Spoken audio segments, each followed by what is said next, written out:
This is the Real News Network, and welcome to the Glen Ford Report. Eric Holder, in a speech last week announcing his resignation along with President Obama, claimed civil rights as the centerpiece of his 6-year tenure. The NYT reported that he succeeded in reducing lengthy prison sentences, opened civil rights investigations against police departments in record numbers, and challenged identification requirements for voters. That may all be true, but could he have done more? Here to discuss this is Glen Ford. Glen is joining us from Plainfield, New Jersey. Glen is the co-founder and executive editor of the Black Agenda Report and the author of The Big Lie, an analysis of U.S. media coverage of the Grenada invasion. Thank you so much for joining us, Glen. So, Glen, here we have two African Americans at the helm, President Obama and Eric Holder. In fact, Eric Holder was one of his first appointees to the cabinet along with Hillary Clinton. What do you think of his record? Well, people have been talking about Eric Holder's legacy. They've been throwing around the term legacy very, very casually.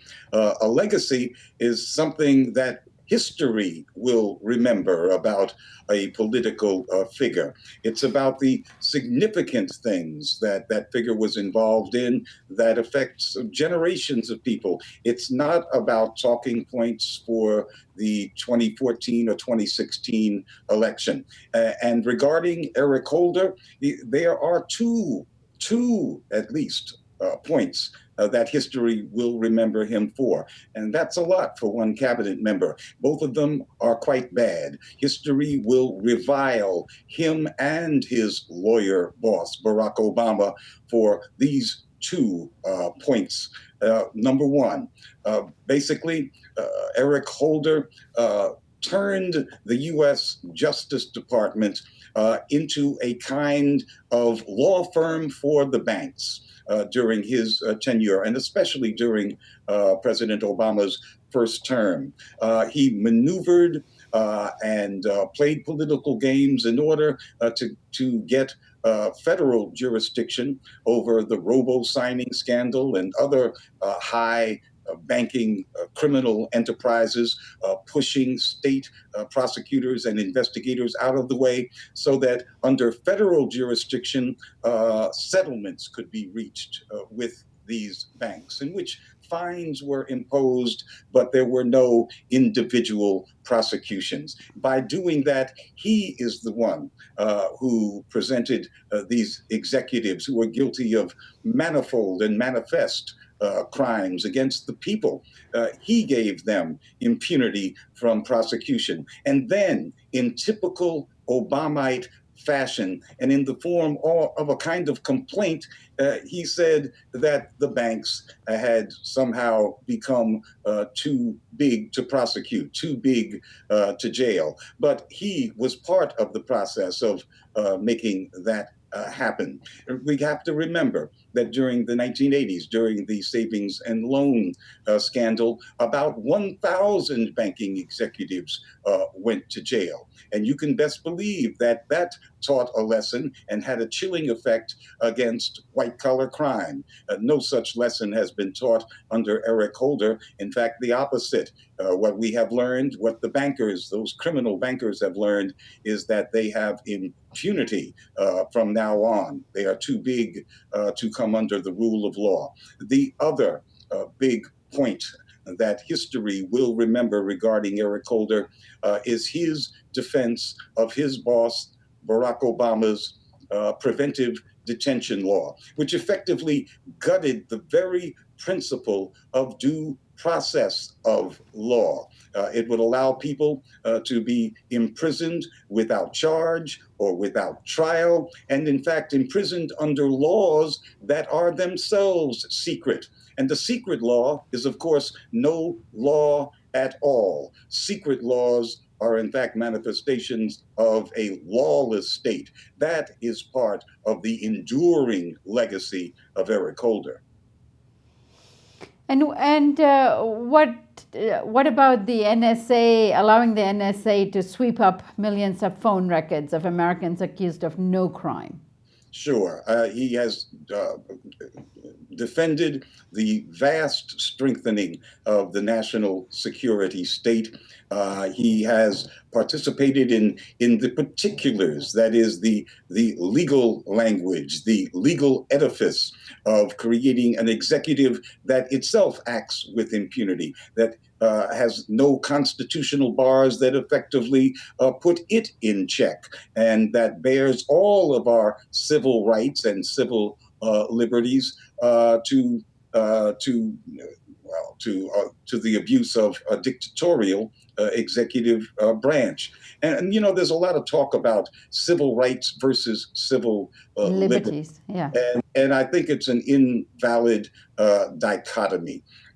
Specifically, Eric Holder is credited with defending civil rights, specifically voting rights, by while defending the Voting Rights Act. Well, the Voting Rights Act is and was quite important, but things like voter ID laws and such really have an impact on the margins of the body politic, with small percentages of people. Yet this administration took a legal position formulated, of course, by the U.S. Attorney General, that basically went along with the disenfranchisement of half of the Black population of Michigan, all of the population of Detroit under emergency manager statutes that clearly are constitutionally open to question. But the administration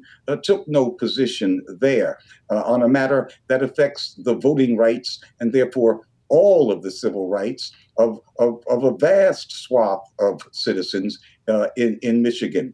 When we make this distinction between civil rights and voting rights and such, if we recognize that a citizenry that is powerless to effect change or even defend its own rights and privileges in its own society, that citizenry essentially can not lay claim in any permanent sense, with any sense of security, to any rights, then the argument about the difference, some hair-splitting line between civil rights and civil liberties goes poof like smoke, poof like the gaseous propaganda that substitutes for political discourse in this age of Obama. Glenn, what about the lengthy prison sentences for minor crimes? He's being, praised for his intervention here in terms of reducing the sentences for minor drug crimes, for example, which has, because of the disproportionate arrests and detainment of African Americans, does this have a positive impact in the community in that sense?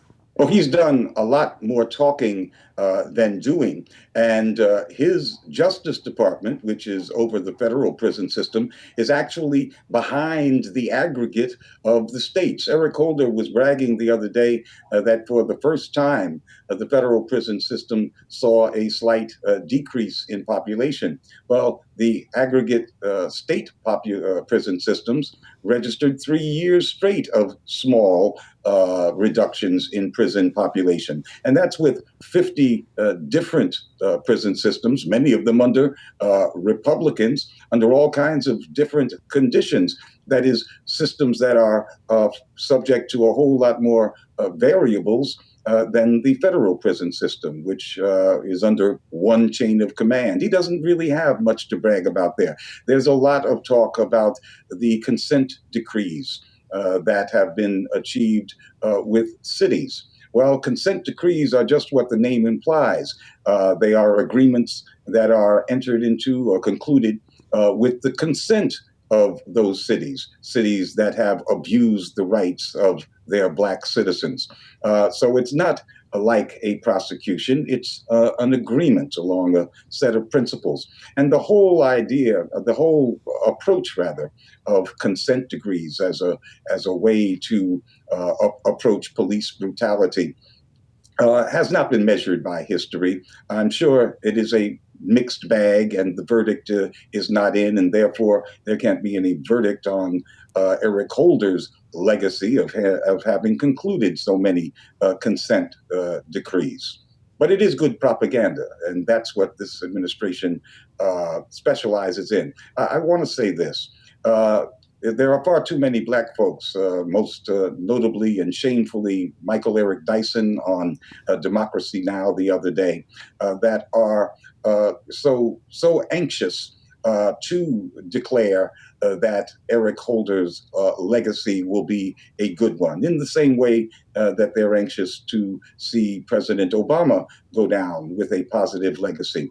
And that is because Black folks in general feel that the legacy of these two Black politicians will have an impact on the reputation of Black people as a whole. That's a very not only politically immature a kind of position to take or attitude to have, it's also quite counterproductive because it lets Eric Holder and President Obama off the hook for having gutted due process of law and of having solidified the rule of the rich during their so far 6 years in office. Thank you so much for joining us, Glenn. Thank you. And thank you for joining us on the Real News Network.